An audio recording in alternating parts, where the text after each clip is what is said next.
And just like that, the famous repeated saying, "We are back." Trying to stay warm, as you can all tell, or those that are in the United States know. We're going through a bit of a snowstorm. Some places prepared, some places less prepared. But as you know, the who's fighting crew are always prepared, and that's why we're back again. Snow, wind, anything, heat wave, tornado. We're gonna be here to entertain you guys and go over some of the boxing, fellas. Kam Gee, LT, how you guys doing? Hey man, we all good. Hey, championship football Sunday, some boxing this weekend. Hey, it's been all good. Hey, we snowed in here in Dallas, so not much going on right now. So we here with my fellas. Yeah, I sound terrible, but I'm actually okay. I'm not. It's not bad. Yeah, I mean, hey, I'm on unk status for this episode. Yeah, fact. hey, you sound like Won't be a whole lot of clipping. won't be a whole lot of stuff. But fellas, besides being snowed in, everyone good, family good, uh, you know, family for everything great. It's funny you should ask. So, my nephews last night was their first chance to play in snow. Oh Like, wow! yeah. So it was like sleet and like ice, but I was like, go ahead and play in that because it won't be snowy. Yeah. So, Yeah. Take advantage while you can. Yeah, yeah. is that like one of those things where, like, if you've never played in it, that you will never understand how to maneuver around it? Because I'm imagining being a kid from Florida that played high school in Florida, college in Florida, and I get drafted into the NFL. And how do I maneuver that type of stuff? Yeah. The funniest thing is he thinks he's making a snowball, but what you have in your hand is shrapnel. So Hey, it hurt too. Oh yeah. man! So he's pelting his mother with shrapnel. Wow, that's hilarious. So we had a good Kevin, time. We good, man. We just stayed inside, man. Did some binge watching, some cleaning around the house, man, and I hear hanging you. out with my son. So it was all good. Much needed time to just kind of slow down a little bit. Sometimes the weekends get hectic in this boxing world, but this weekend, hey, it was slow motion, so I was good with it. Nice. I stayed in with the kids, and it was glorious to say the least. Slept in, um, did some working here and there, but it was slow. It's just one of those, like, everything is, we played with the kids, so it was a productive 2 days inside. Still, but yeah, tomorrow definitely going back to work. So, even though some schools that closed, but hey, they're like, nah, we still need you up here. But anyways, going into our agenda for today, as you all know, we talk about fights that recently occurred, and we go give our, round for round review how we feel those fights went and build on future matchups for these contenders. Let's start off with the big fight this weekend, where we had Raymond Muratalla versus Andy Cruz. Both high ranked fighters, both fighters that bring a lot to that division that they fight in, the lightweight division. They are fighting for the IBF lightweight belt. Fellas, did you capture this or did you watch this spectacle? Yeah, I did. I really enjoyed this fight, and I knew it was either going to end in a draw or Muratalla was going to end up victorious. The right man won the fight. The 118-110 judge has striked again. Not sure where that scorecard came from. Very competitive fight. What did you say? Who struck again? What judge struck again? The 118-110 judge, man. It's It never fails. It never fails. You get a close fight, just expect the 117, 111, or the 118, 110. That was. Other than that, it's inevitable right there. Great game plan by Muratalla and his team. They wanted to bully Andy Cruz, step on his toes, be on the front step. And we see a lot of times in these fights where these fighters want to dance around the ring or quote unquote run. Muratalla cut the ring off effectively the whole fight against an elite boxer, Andy Cruz.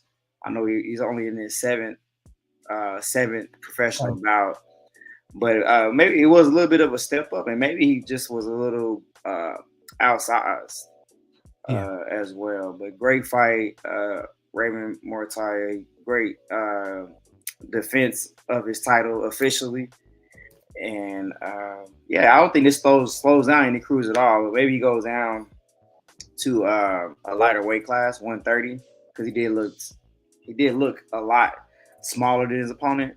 Overall, really enjoyed the fight though. Really enjoyed the fight, and the right man won. I'm really big on Muratalla. He's somebody that's been avoided. I think, after his victory, he called out. He says he wants the winner of Teofimo and Shakur. And Muratalla's a guy much like Teofimo has said. Teofimo said that he felt like he was always an opponent, not an opponent for Shakur. Not like a prime contender, a main guy that they wanted to shape. And Muratalla kind of fits that mold for me as well. Somebody that's on the roster that's really good, but never been the focal point. And so now he has an opportunity to be highlighted.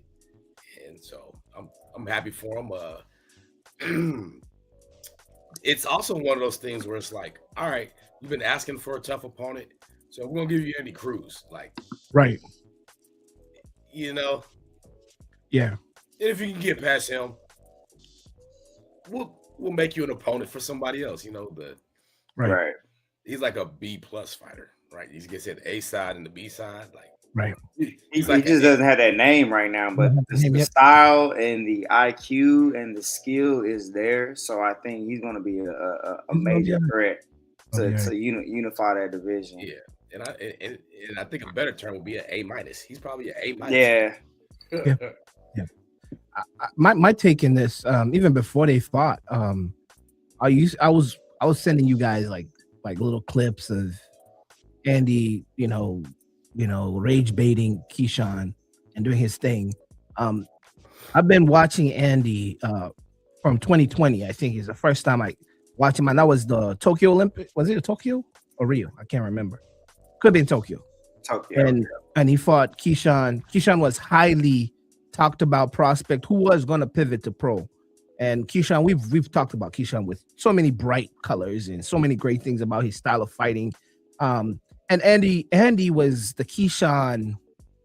That was a piece that Keyshawn could not fix or could not figure out, because he beat Keyshawn before the Olympics. He beat him 2 other times in the World Championships in the amateurs. And Andy came with a crazy amateur career. He's only, like you said, he's only fought 7 professional fights, but this guy's like 30. So he's like the Cuban version of Lomachenko, a guy who just did his rounds in the amateurs that his name just rings bells, and all these professional fighters know what he's about. Like, he's not just his numbers in the pro don't really talk about his pedigree.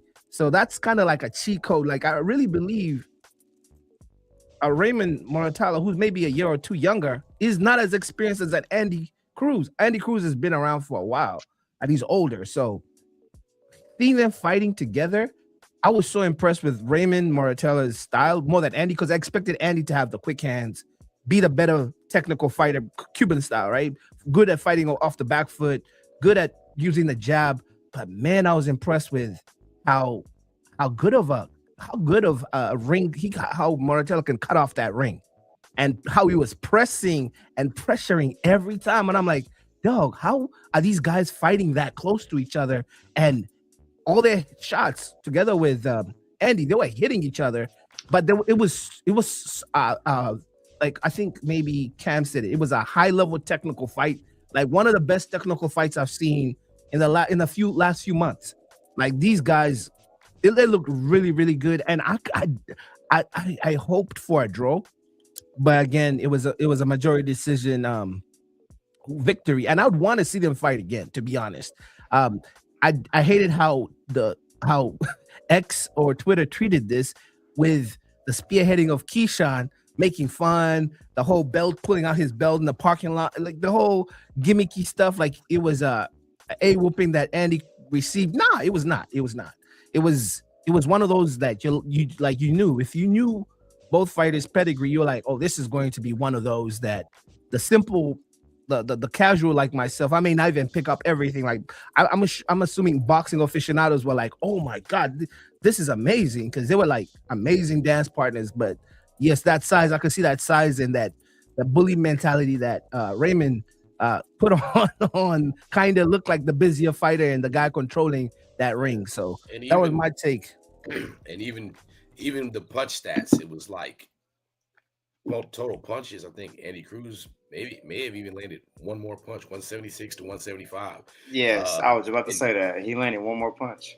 Yep. And if you went off of the face card, Muratalla looked to have taken the most punishment just off of appearance. Appearance, yes.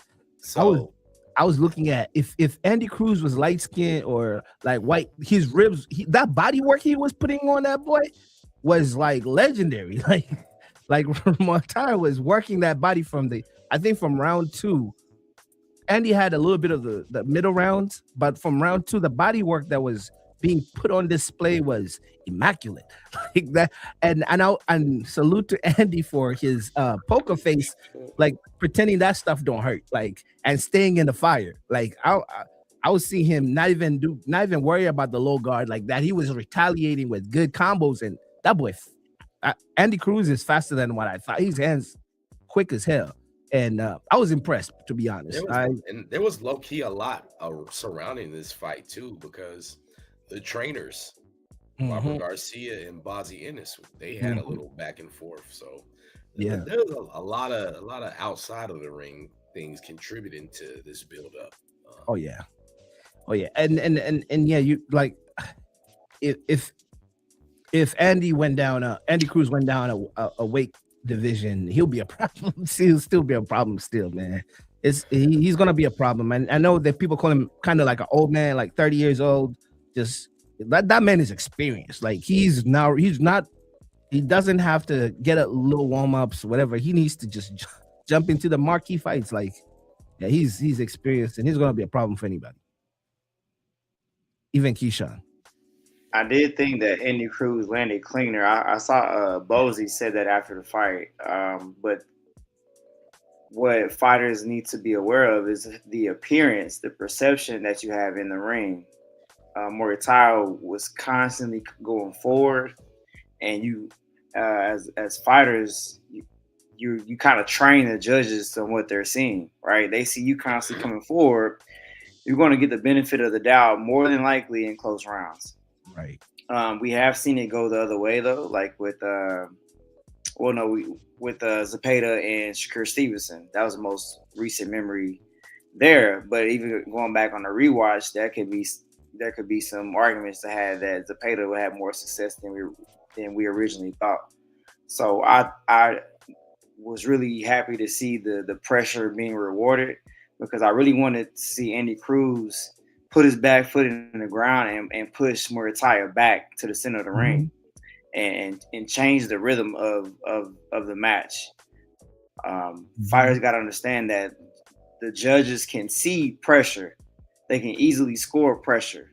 The back fight, the nuances aren't as obvious as they might seem, because looking at Muratalla's face, he definitely took a lot of punishment in this fight. And but he was aggressive and active, and he won the fight.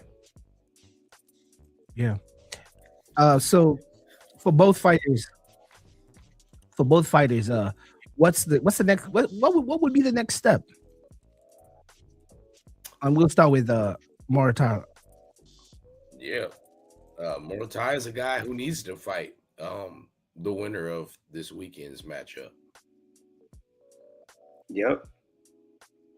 And that's pending like there's some type of rematch because of the size of the fight. But as a fan, I want to see the belts up for grabs. And unifications. Yep. Absolutely. Yeah. And then of course, as we have talked about, Andy, what's his next pivot? Stay or pivot? I think they mentioned going down. Yeah. I think that'd be wise. He's 30, so he's not old, he's not young in the sport. He has a lot of experience, but at the same time, pro boxing is pro boxing. Yeah. And what Andy Cruz learned yesterday was that in the pro side, sometimes you got to go in there and fight. Boxing is one thing, but sometimes you have to go in there and fight your opponent. And I think the judges wanted to see Andy Cruz fight a little bit more, and then he maybe can challenge himself to do that. And I think he has the skill set to do that. This is just a big learning curve for him. So hopefully he goes down and gets right back into the ring real quick. Yes. Moving on. Are we really milk this, or should we? I don't know. Should I move on? Should we move on? Fair enough. Hey, wait. I'll give you Abdullah Mason versus Andy Cruz. Oh, you know, there's a 135er right there. But also is Abdullah too young for that type of? I saw how that boy fights. That Andy Cruz is a problem. Listen, Abdullah is nice. That boy Abdullah stands in fire too, but he gets knocked down too many times for me. I mean, it's part of the game. You get hit, boy. Muratalla have been dropped twice. In his career. But see, Abdullah Mason and Muratalla is a fight that you can make as well because they're both top. That would be a great fight. Both of them like to be on the front foot. They both like to press. That's how they get caught. That's how my boy Abdullah got caught because he's aggressive. That's a great fight. Actually, that's a great fight. Seeing those styles. I would worry for Abdullah to fight a Fox kind of fighter who's cunning like Andy Cruz, who was moving the way he was moving. 80% of the fight he was on. That's a technique that is hard. Like fighting on the back foot for most of the fight and landing good is high level talent. If you're young like that, he's 20 now, 21. If you're 21 and you're gonna fight a old fox in the ring, like a guy who's been in that ring and on all amateur situations, winning all sorts of championships, an Olympian, that's a challenge right there. Dare I say the Cuban Lomachenko, man, that's if he steps up for that and he does great, then boy, send that boy. Hey, he's prime time. If he could do that, but I would want to see it. But just sometimes styles make fights. Abdullah Mason is an aggressive fighter, man. We can see, and if he goes down, he can fight O'Shaquie. O'Shaquie comes forward, jabs. That'd be a really, really technical fight. That's very technical, yeah. Shaky. Shaky, did he have a knockout the last fight? Did he? I think he recorded a knockout, which was surprising, right? Or TKO? No, he just boxed. He boxed beautifully against. Yeah, he boxed beautifully. Yeah, against our guy Cool Boy. Yeah, Cool Boy. Yep. Philly. There you go. So Bozy was in the corner for that one as well. Yep. Yeah, coaches. Yep. So he didn't take some L's here recently, back to back. Well, and now we'll leave this topic here because we kind of like staying on this point in 20 minutes, moving on. But were you impressed with how Cruz's offense was his defense at the same time? Like how he wasn't hurt, like, but being in that place, he looked like okay. I was worried for him because the way the motion of the way they were fighting, it looked like Muratalla wanted to trap him and catch him doing something, but this boy's hands just was so good. He got him out of situations, and and he was answering back, and you understand what I mean? Like his offense is being his defense, even though he looked like he was on the back foot. Were you impressed by that, or did you already expect that style from him? Yeah, he kind of fought how I expected, and the corner Muratalla had the right game plan. Step on his toes, bully him, make him fight. He wants to box and be on the outside, but that's not always going to be good enough on the pro level. So the adjustment would have been you have to clink, maybe tie him up, push him back, walk him back to the center of the ring, and box in the center. But yeah, he did some things that were very impressive. I just think it just wasn't his night. Yeah. Well, with that being said, moving on. By the way, this was a DAZN Matchroom fixture. We'll talk about some light heavyweights. These two gentlemen, salute to them. I'm not too familiar with them, but we will give them some shine time. We're talking about Khalil Cole versus Jesse Hart. Are you familiar with both these two fighters or any of these two fighters? Yeah, Khalil Cole. Yeah, he rising prospect, and he took a TKO loss to Manuel Gallegos in the 9th round, and I don't think he won this fight. I believe Jesse Hart won this fight. If I can pull up a punch, that's why I'm talking. Yeah. Khalil Cole just wasn't active enough. Yep. Wasn't active enough. It was a very uninspiring fight, to say the least. He got outboxed. And I don't know how he won that fight. I think he took some sneaky rounds. He took round 2 definitely. Jesse started off better. Jesse definitely took round. I was writing my notes here. Jesse took like round 4 and round 7. I think Khalil may have edged out 2, and he won by edging out these rounds 2, 5, 6, 8, and 10. But Jesse looked like the better fighter. I don't know.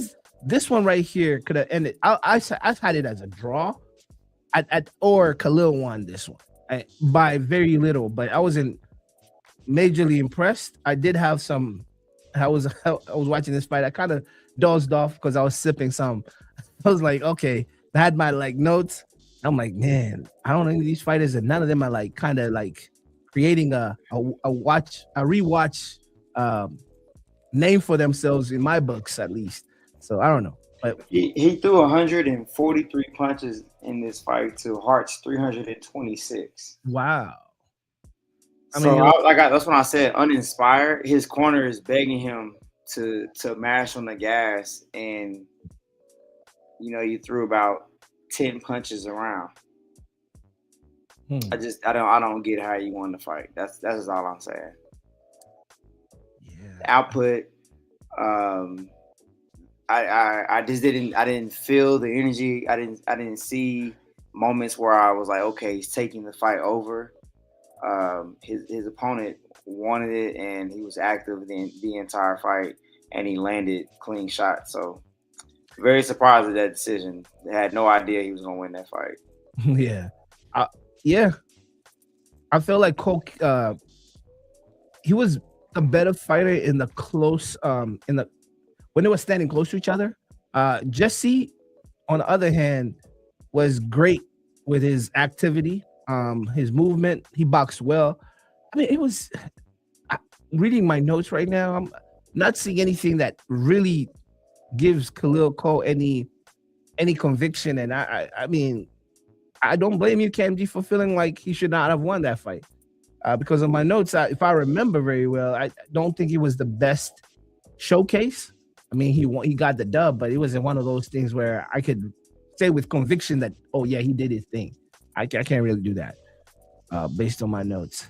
But again, I can't hate. Salute to you, Khalil Cole, for stepping up, getting into that ring, coming out healthy and safe, and winning that fight. The light heavyweight. Who's the current light? Who's the current light heavyweight champ for at least one of the belts? I'm trying to. You talking 75?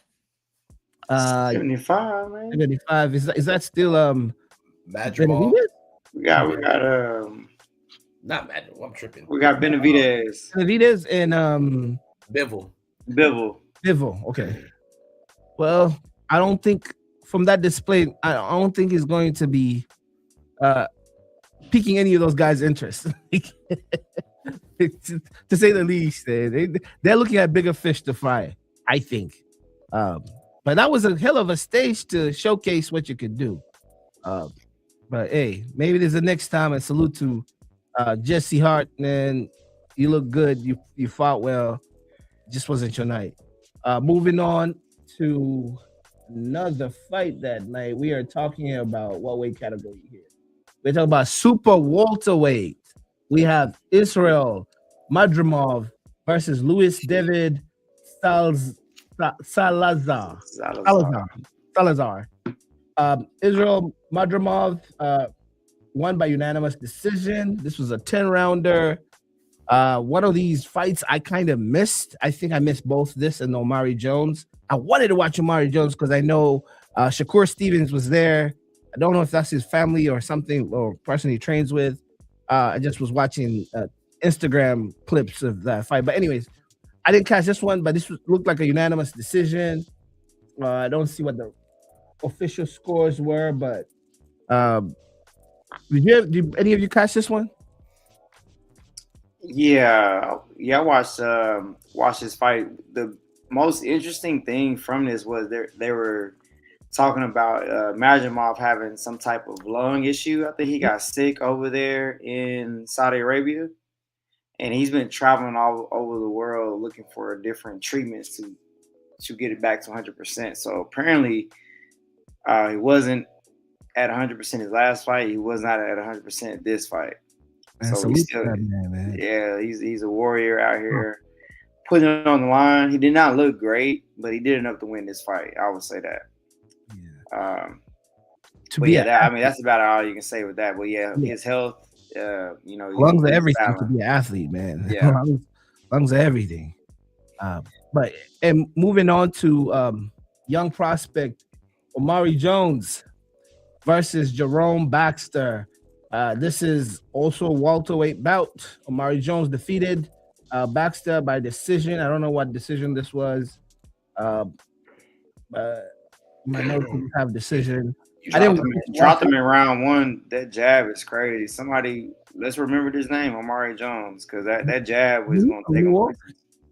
Is he He's an Orlando guy. Orlando, never mind. I thought that was I'm confusing him with somebody else. No, he's the guy he's the fixture. Eddie Hearn. So that's one of they're doing the Abdullah Mason thing, placing him in these kind of like, they're about to prop him up. He looked the part. Jerome Baxter was a seasoned opponent. It was I thought this was a 6-round fight. If I'm not mistaken, it says we got 10 round in the ticker, but I think it was a 6th round. These guys are still early prospects. Jerome Baxter had over, I believe, 80 amateur fights.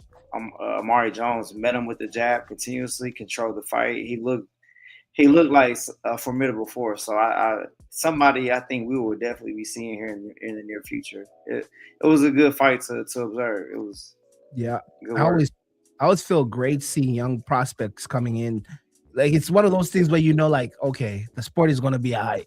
Yeah, that jab was from the old school. Yeah. And that's mainly the cover that I have so far, unless you guys want to add anything to this for what happened Saturday. Unless you guys want to talk about Adam 22 fighting. No, never mind. No Jumper dude was doing a celebrity boxing thing and is fighting some dude, man. I don't want to get into it. It was garbage. Moving on to the UFC. UFC had their major marquee event, 324, and this one was for the bangers, for the people that just want to knock your head off with the blocks. So we're talking about the legendary Justin Gaethje. When is this guy gonna retire? No, I love the fighter, but man, he's been in wars. Justin Gaethje versus Paddy Pimblett. Paddy Pimblett, also known as Paddy the Baddy, from London. No, not London. Liverpool, United Kingdom. Came in and showcased a good fight. But man, Gaethje being Gaethje, yeah, he won that. He won that by unanimous decision. But watching that fight, bruh, they both got chins. Pause. And they just have some hard-headed dudes, man. And none of them have. I mean, the head movement is not there. It's just rock 'em, sock 'em. And didn't you watch this main card? So UFC as we can. Well, listen, I was not aware that this was on Paramount. Yeah, that was. And we'll talk about Paramount down here. It's like we got an opportunity for that later, but I was unaware of that. So UFC is abandoning the pay-per-view model, or we don't know. I guess maybe until July 4th, right? There was a time wasn't UFC one of the first to use Netflix? I can't remember. I think UFC may have done a Netflix UFC, right? Maybe I may be forgetting here, but I don't know, man. I don't know what's going on. Yeah, I got Paramount though, so it's like I thought maybe this was gonna be pay-per-view, but I was just unaware and I just missed it. We talked about the model that you have to pay extra, just like you have the Paramount, but I think it's gonna be a special Paramount Plus that you'll be. I don't know if it's the Paramount Plus in addition. Yeah, I think you'll be paying like monthly, and I don't know if it's like the DAZN model. I'm not sure how that works. I still need to do some more research on that before. Shout out to Sean Zattel, who did that deep dive and is really breaking down the intricacies and the nuances behind why people are aligning with certain networks and certain buyouts and did Netflix buy Paramount? See, I don't know if they bought Paramount. They bought, yes, last year Netflix made pay $8 billion, and I'll Google this. Like, Netflix. I don't know if they're buying the online portion of Paramount or they're buying the terrestrial TV broadcasting Paramount that has HBO. Like, Netflix made a big boss move. These guys are the homies are just linking up. Is right. It looks like it. Like they're sitting and they're like, okay. Yeah, just follow that carefully. Like I said, Zattel did a masterful job of journalism. Yo, share that in the chat if you would, please. You remember Netflix Paramount? Y'all remember when I text y'all? Remember when I text y'all and told y'all he was going live? Mm-hmm. That was it, man. I miss all the good stuff.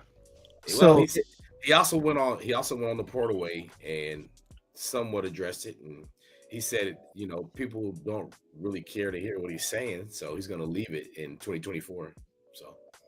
So this is, I'm going to share this. So Netflix is not only just doing Paramount, they're doing the Warner Brothers. They are buying 83 billion. And I'll share this in the chat. But I've not read the intricacies of this. I don't know if this is based on just the actual studios, or are they buying everything which Warner Brothers has? Because Paramount is all under that. And I'll put it in the chat here, man. So if it's Netflix, and there's a game being played here that that we had, the simpletons, the simple people not aware of. This is some high level 3D chess that we're just seeing that. Yo, business, man. Business is something, man. Business as usual, as they say. But anyways, going back to the fight, Justin Gaethje, you've seen him over the years. This guy can take a beating, and he gives one. I think he's the current. He may have been the last fighter or the current. They used to fight for the BMF belt, the UFC BMF belt, and that was for. You just have to be one of them type of guys. And Gaethje, I think he beat Chandler. He beat Mike Chandler, and they both come from the same school of, they leave every fight bloody. They leave every fight, bruised up, but they just do so much damage. Gaethje came in, did what Gaethje did. I was impressed with Paddy. I was not aware of Paddy's grit. I was not aware of Paddy. I thought Paddy was going to take Gaethje down because I could not imagine Paddy standing up and fighting Gaethje because Gaethje is such a bruiser. And Paddy did it, and he said he wanted to knock out Gaethje pre-fight. And I was thinking it's just pre-fight talk. Paddy's going to take him down and try to, do the ground and pound thing. And it was not that. That boy stood up, decided to play Gaethje's game. Unfortunately, he lost playing the man's game. And that was for I believe that was for the interim UFC lightweight championship. Salute to Justin Gaethje for being around for so long. He's been fighting in the UFC so long. I remember him. I think he still does it. He still does that, but he was a sparring partner for Kamaru Usman, and some of those videos of them sparring is legendary. They start off friendly, and then one person hits one person a little bit, and then it becomes an all-out like UFC fight in the sparring. And after that, after they all get their licks, they shake hands and they stretch. And I'm like, yo, how you gonna get injured? I wouldn't want to be a sparring partner with a Gaethje, a person who does not know, what 60% is. Like we're doing 60, man. I don't want to get injured before my fight. But yeah, you should watch some of those videos. They're hilarious of Gaethje and Usman training and how a simple thing can just lead up to them going full at it, but in a friendly way. Moving on, this is another. I thought he was going to be the face of the UFC. I think back in the day when LT and I used to have this show in person.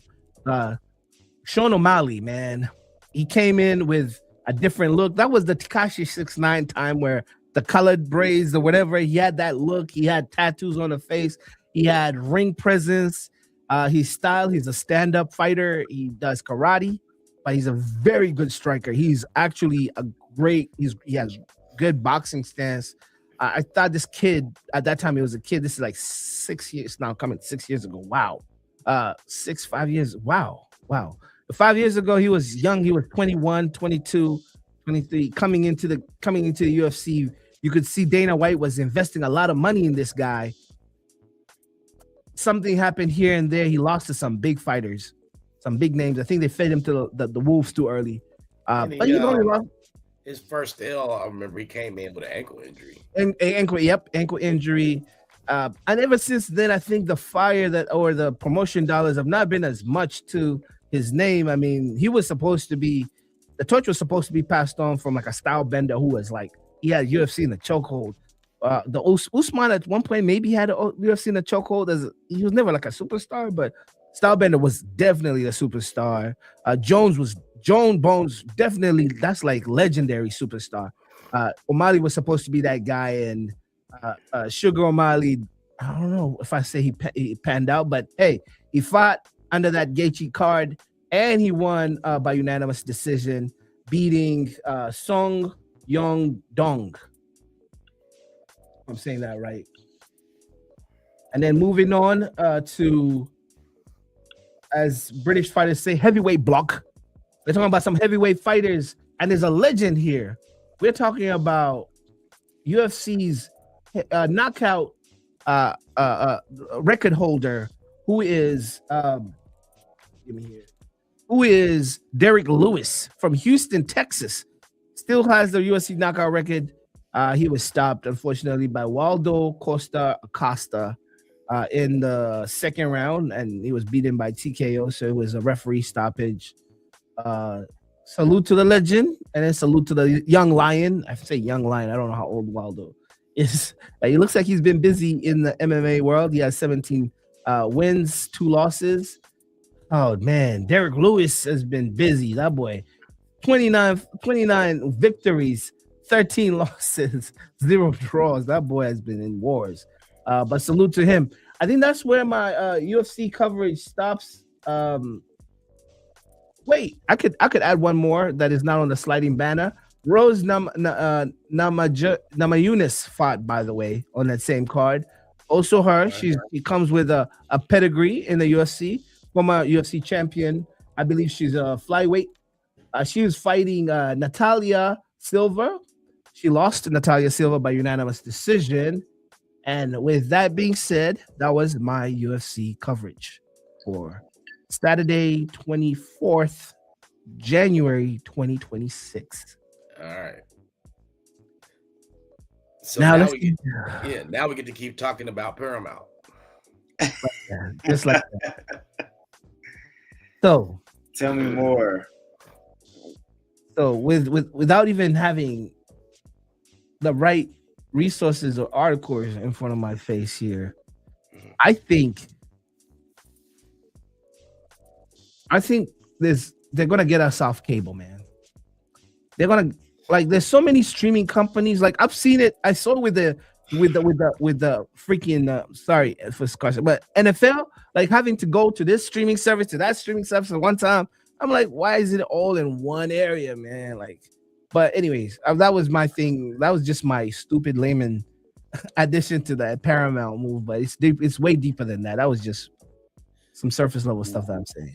Yeah. So you asked the question, what is Turkey's involvement here? Mm-hmm. So you peel back the layers, right? First of all, who is TKO? TKO is the stock symbol for not only Dana White and UFC, but also the wrestling. WWE. Yeah. So you got Dana White walking out on the commercial, but you also have the president of the WWE, who the average person no longer knows who that is because it ain't Vince McMahon anymore. But the WWE has some involvement here too. They're doing an event, Royal Rumble in Saudi Arabia. And they've been doing a lot of the events on Netflix too. I was like, what the heck is happening here? So then you see, yes, you have TKO, who is the WWE and Dana White. That's one half of it. Okay. And then you also have Turkey Al-Sheikh. So then when you look at the broadcasting crew, it's a lot of people from Ring. The Max Kellermans. Yeah. And the Mike Coppingers and so forth and so on. Was it Andre Ward? Was he on there? And you get what I'm saying here. So that's, and that's just surface level stuff talking about what is Zuffa. Do we want to talk about the fights? We can run through the fights. The fights that just happened on Friday, or fights that yeah. We talk about Carlos Ocampo versus that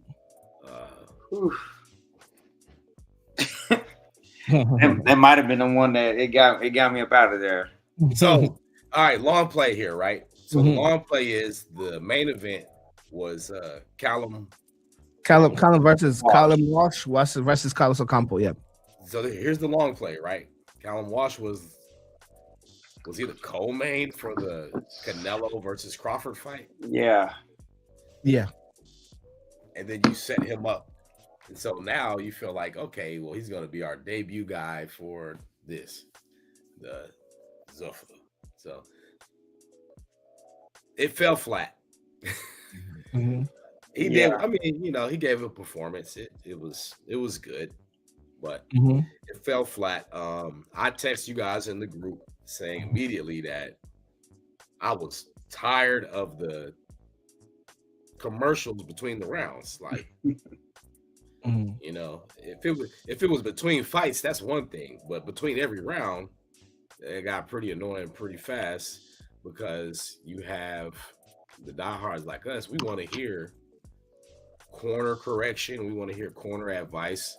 We want to see the replay. Maybe something happened inside the round that we missed, and maybe you need to highlight that.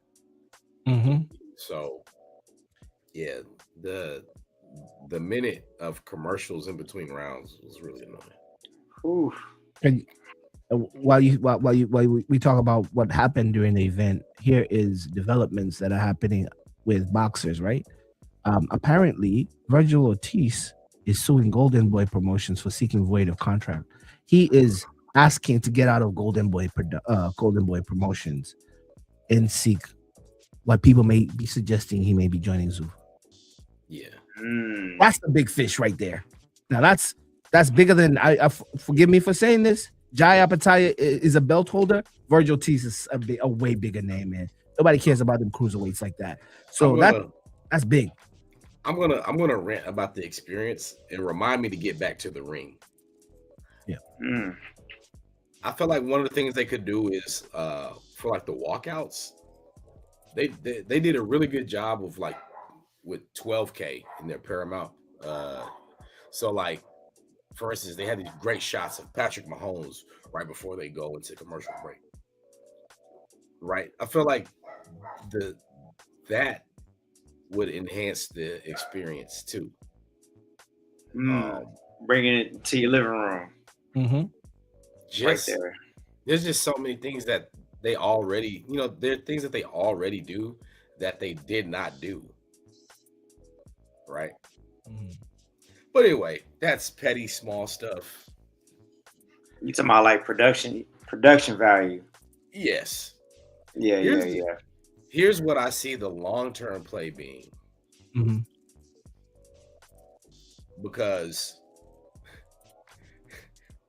why are we here?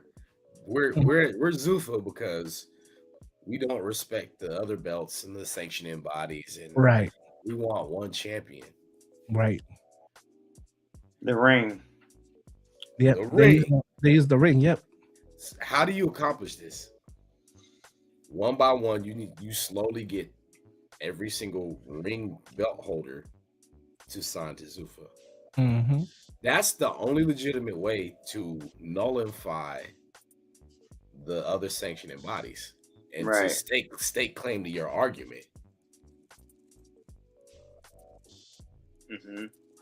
I see the play.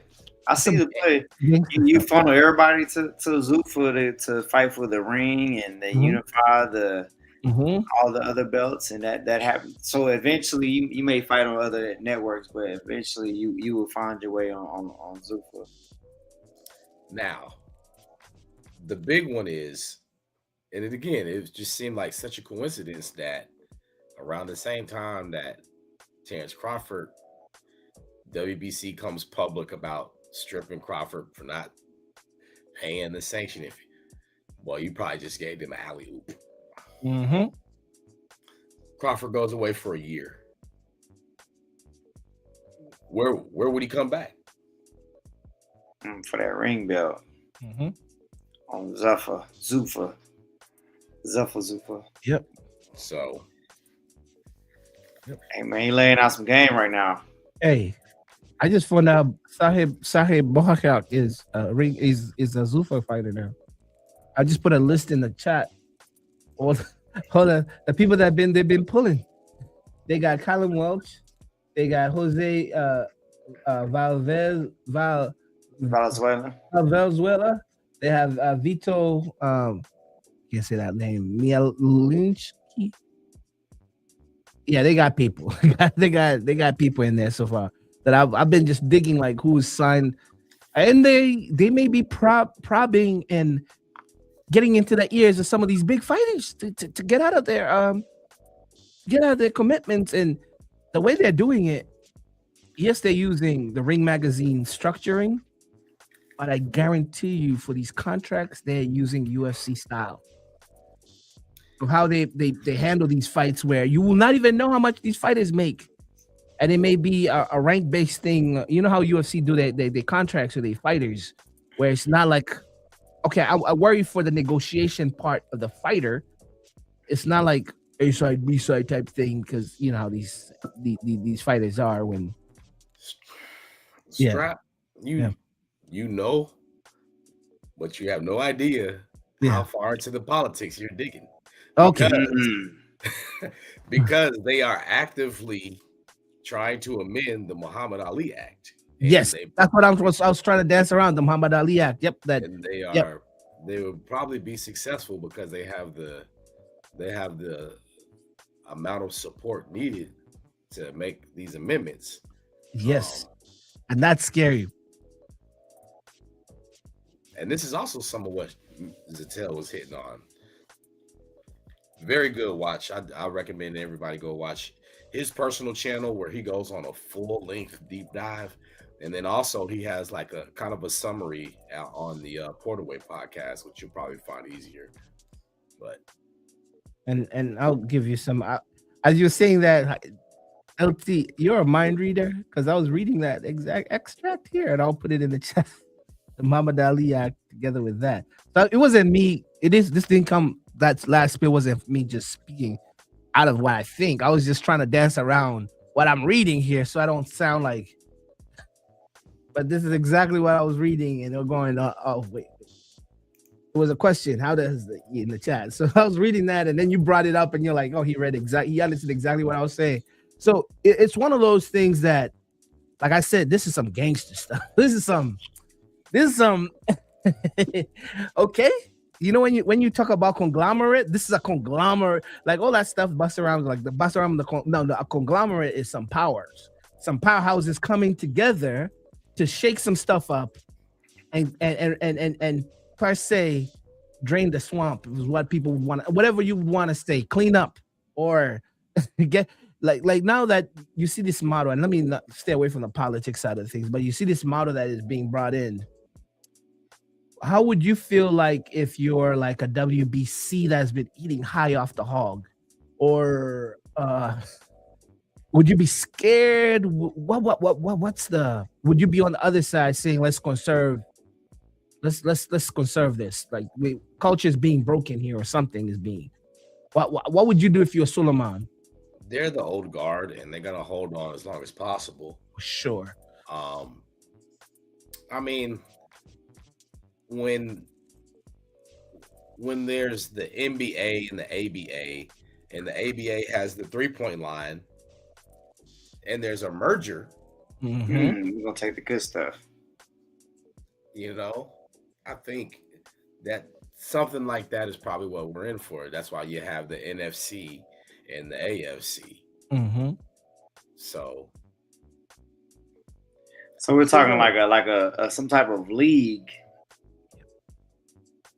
right? And that has been I saw an article about that. This has been months now. And then you got things like they've changed it to the Team Boxing League. It was formerly known as the Team Combat League, right? Where we're seeing some structure with team concepts. And I think what I believe that Zuffa is trying to do is to eliminate or bring in that UFC model where there is a belt for this division, and that is the belt, right? So now we get more, if we get more parity, we don't got guys walking around 40-0 and hasn't really fought anybody. And that's okay. We don't need every fighter to be undefeated. We want to see the best fights. And I think that's what their interest is. And we'll just be on the lookout on how it gets there. So far, starting out, they had some big fights. This fight this past Friday, we'll see what they come up with next. Yeah, before I even say anything, like I would want to see their mission and vision, so I could know more. Because right now, what the internet is saying is these guys just want to operate on their own. They don't want to go by these other functioning, but they're gonna do their own thing. I want to know what that thing is. I want to see what the structure is. They have to be transparent with that. Yeah, man, we collective bargaining. Yeah, I mean, we want to see that, and if maybe you're a league, if you're a league, if there's a league, are you gonna do collective bargaining? Are you gonna share some TV contracts? We got some. Right. And then there might be a union. There might be a union. And I don't know. That's that when you start talking like that, that's when things start getting funny. People will start getting, salacious things posted online, and people coming up, maybe not where they're supposed to be. When you have I love unions, but I also could see like hustlers when they hear the word union, because they're people who are ambulance chase, right? Like here, union. Like, oh man, somebody could get sued. This, I love it. I love it. I love the union idea. Yeah. And also the idea of like, bro, you're in the deadliest sport in the world, but they don't even have. I don't think they have medical insurance or some form, dental. I don't know. They don't have medical insurance. They don't have medical insurance because Terrence Crawford didn't pay his sanctioning fee. Oh my goodness, yeah, blame him. That's where those sanctioning fees go. But Allegedly, supposedly. But yeah, that's everybody's chief concern is, it's a model that we want, but can you sustain it? And are you going to pay the fighters? That's the main thing. Can you sustain the pay? Mm-hmm. That's the main thing.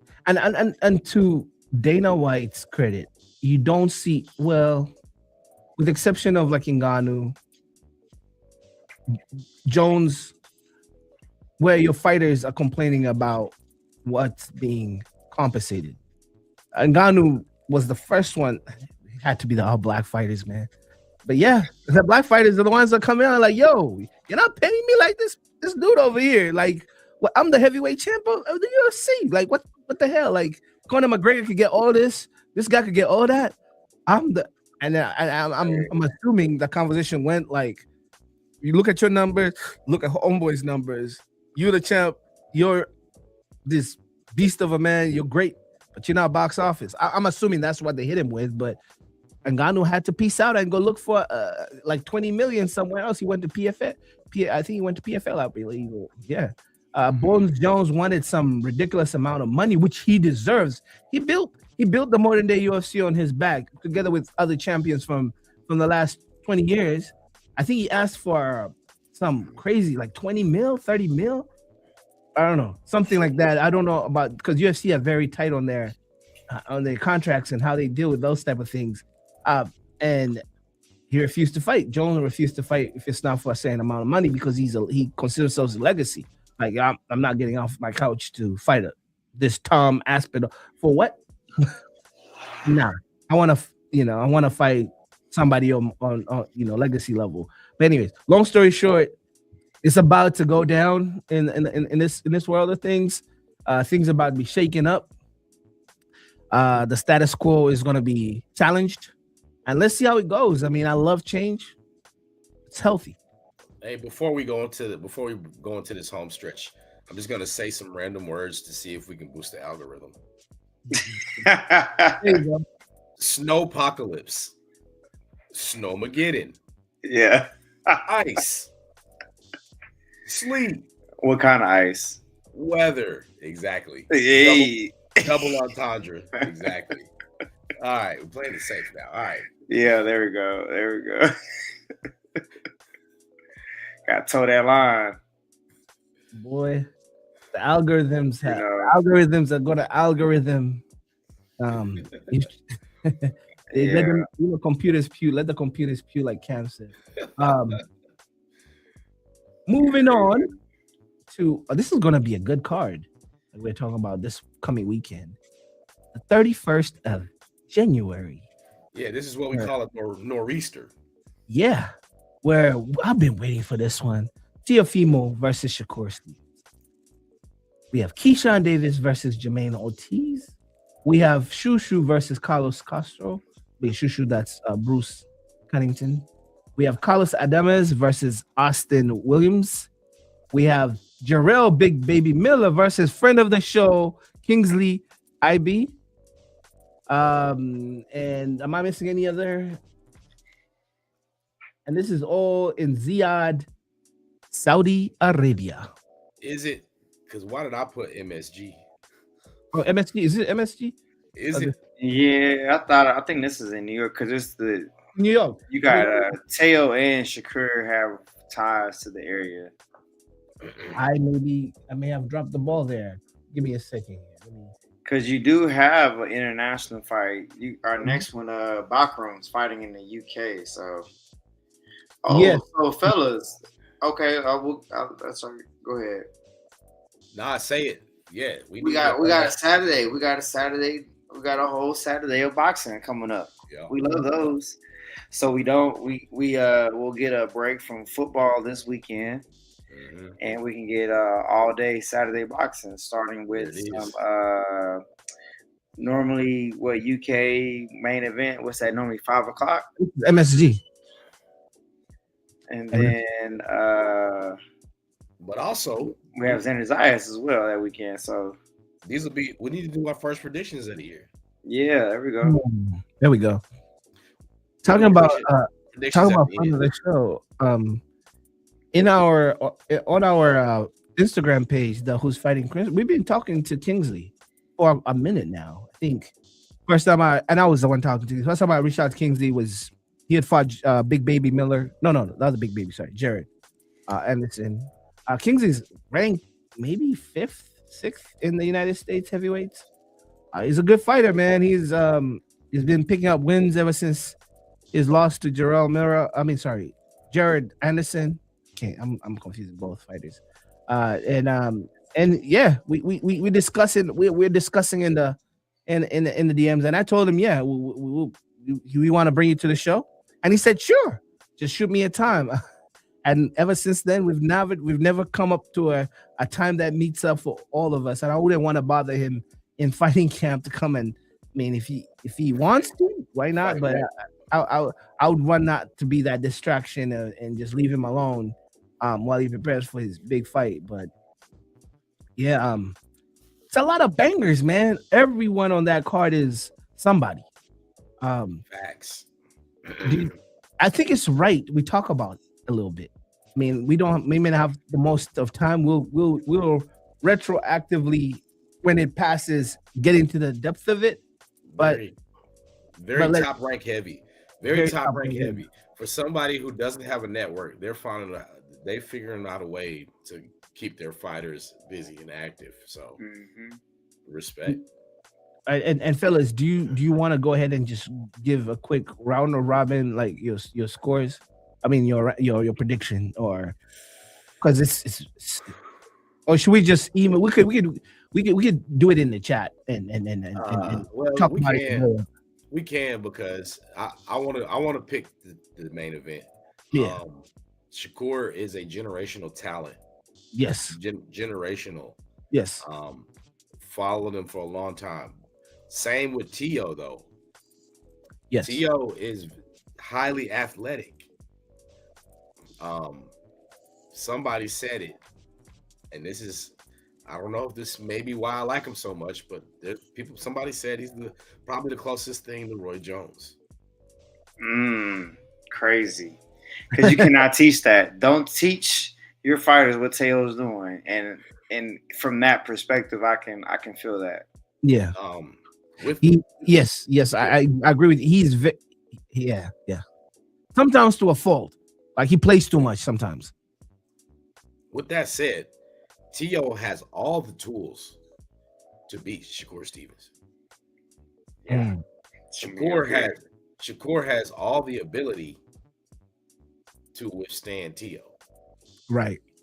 Depending on, we know what Shakur is going to show up, but depending on which Tio shows up, we're going to determine the outcome. Yeah. Historically, Tio has risen to the occasion in the biggest moments. I don't see Shakur being able to hurt him. Yeah. This is one that I did not expect to see for a long time. Yeah. If ever. But here we are. And I think that Tio will be too strong for Shakur Stevens. You said it out loud.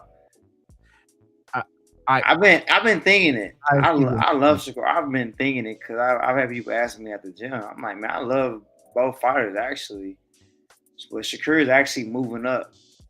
He said it was comfortable to make this weight, but I went back and watched the Zepeda fight again. I'm like, man, he got hit more than we realized, but he was so good at rolling with the punches. We did not really account for them, and I'm like, you cannot give Teo that opportunity at that size.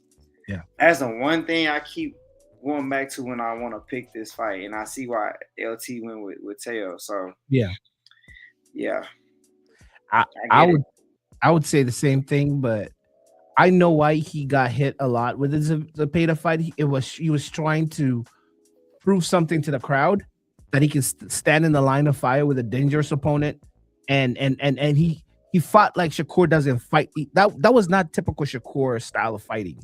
And yes, he wanted to kind of show people he has that type of heart, like he has been into the type of battles. But I saw how Floyd Mayweather broke down that fight, that Zepeda fight. He said Shakur should not have done that. Floyd said Shakur should not listen to the audience. Win the way you win. If people call you pillow hands, win the way you win. You know how to win.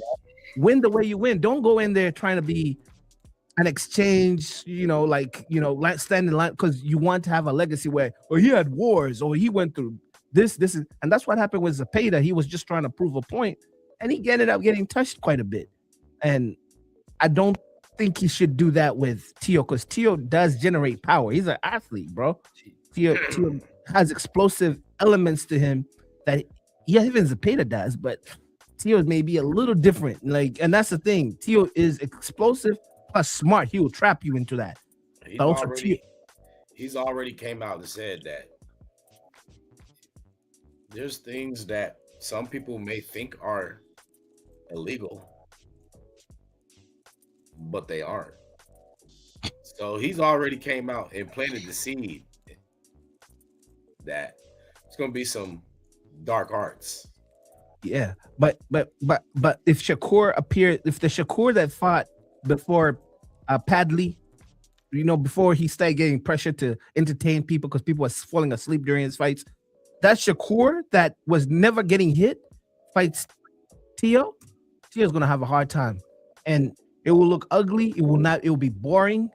But if Shakur uses that style, where Shakur is just good counter movement and just moving off like just the Matrix Shakur, I think Tio's gonna be frustrated because he cannot hit with this, cannot hit the guy, and it's gonna be a bore fest. It's gonna be boring, and Shakur will win it. But if Shakur engages, it's over. It's one of those it's one of those you just have to. He has to bore you. He has to be NyQuil. And I think was it you that called Shakur boring before he fought Pimblett, where he beat up the plumber or the electrician? Well, we beat up. We were just saying though, like the fans share this. We share this feeling with the fans. Like the fans want to be entertained. Go to sleep. Yeah. It was more so this guy down here than me. Oh, it was him. Yeah, even Cameron on his show was beefing with Shakur because everybody was saying they went to sleep. I can't remember which fight. Let me see.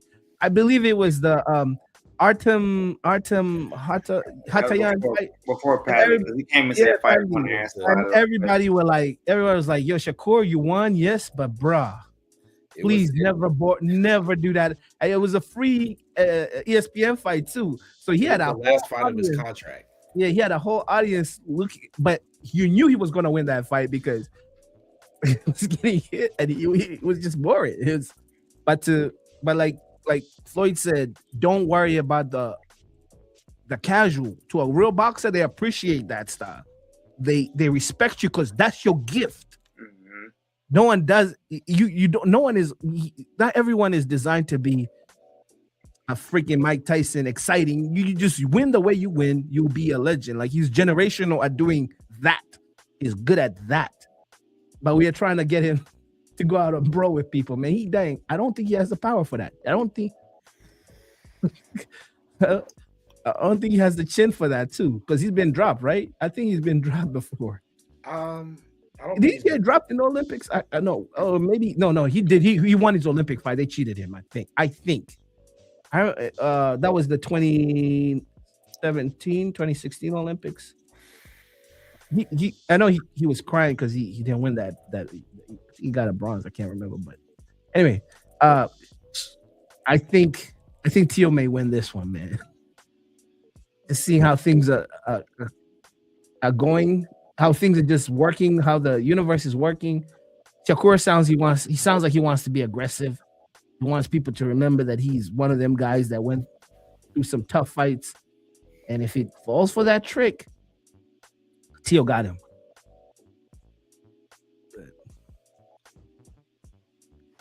Yeah, this one is really hard. Yeah, this one's really hard. Cam, This is did you have a why prediction? I'm gonna go. I said it before you almost swayed me. Shakur by unanimous decision. But Mm. I've been going back and forth on this fight for as long as it's been announced. Um, I'm picking Shakur unanimous decision, but I am understanding that there are some things that I think Teo could take advantage of in this fight. So uh, yeah, that's what I'm going with because I said it before the show, so I'm sticking with it. Yeah. Yeah, I think it comes down to Teo has to be willing to get down and dirty. Yeah, It's not necessarily his forte because he does do the flashy things, and it's hard to be flashy when you're in close quarters. But let's see. If Shakur had a little bit of power in his hands, if he had a little bit of Ryan Garcia, Teo would be in trouble because Teo switches off sometimes. He'll look good in like 2 rounds, and then 1 round he goes to sleep a little bit. But see, that's just like. Go ahead, man. Now I'm saying he kind of gets bored in there with some of these fighters. Like when he was fighting in New York, he looked amazing, and then he just fell asleep, and dude hit him with one good one, and I'm like, oh shoot, Teo's now clinching. that was one reason I did not go with Teo is because of the mental state. If he's locked in, he's a extremely dangerous fighter. He's got all the experience, all the IQ, the speed, the power, the foot quickness. I mean, the physique. But if he does not show up here on fight night, then we don't know what version we get. We get a locked in Teo though. It's gonna be an amazing fight. For sure. All right, moving on for the sake of time. Yeah. Oh man, the 31st is stacked. We have some Matchroom UK. We have Bahram coming in versus Josh Kelly. And then also Josh Padley. We talked about him. Exactly. Versus Bella Hadi. Yeah. Bella Hadi. Then the other. I just come out and say I don't see. No, those are women at the bottom. Alif Nur Turhan versus Taylor Gibson. So, I just don't see Josh Kelly having the strength to put up with Muratalla. Yeah. Yep.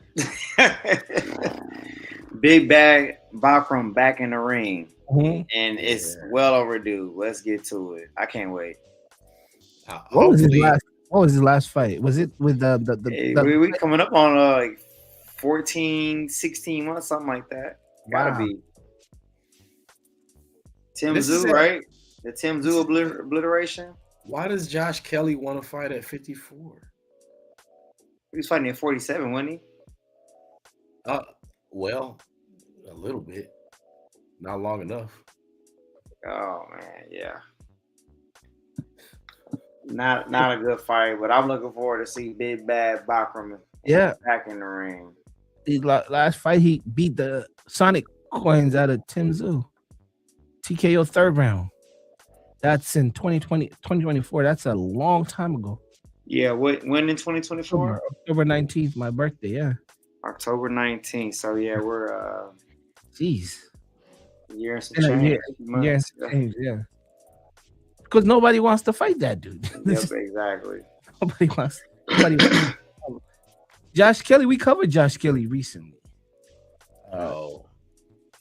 He fought. This is a different guy. It's a different guy. I think. Yeah. British boxer. No. Yeah.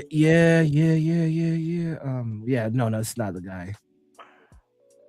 Ishmael Davis. Yes, this was way early. We covered him with Ishmael Davis when Ishmael went out there. Yeah, back in September 2024. Remember when Ishmael went over to the UK? You're right. This is a different Kelly than I'm thinking of. Yeah. So we covered dude. Moving on. Oh, stacked. Zayas versus Barrow.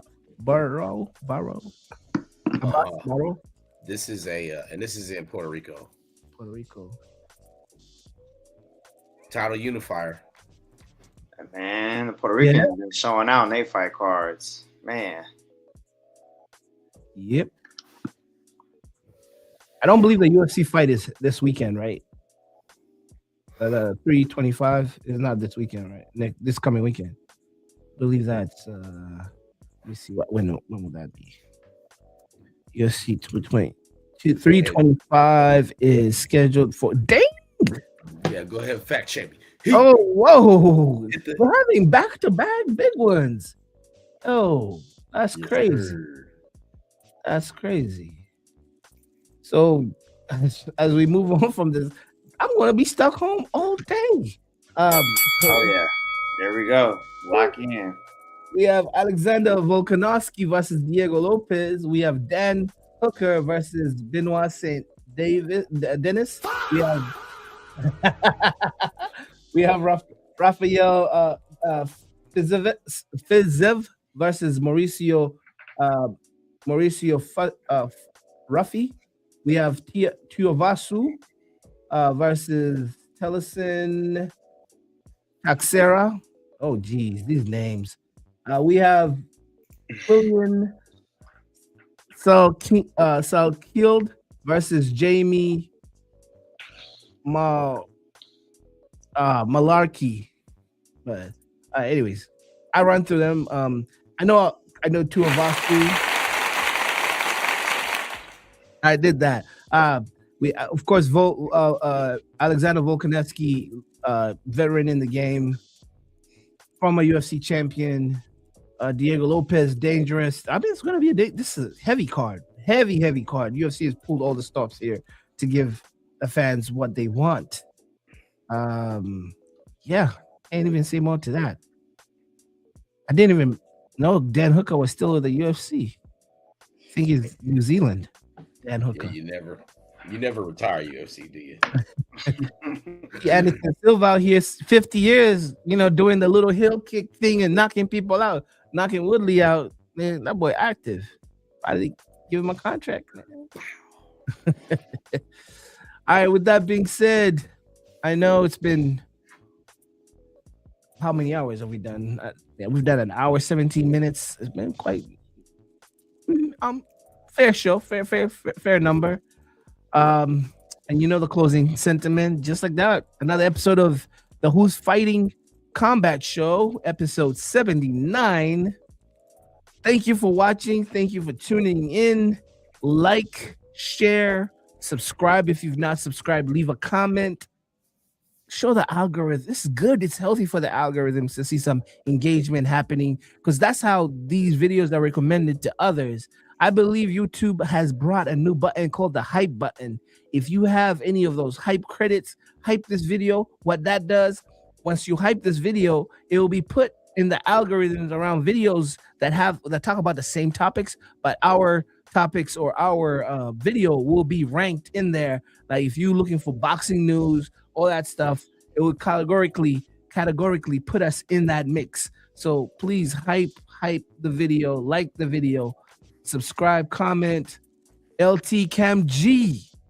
You know the famous last words of the show. Who's fighting?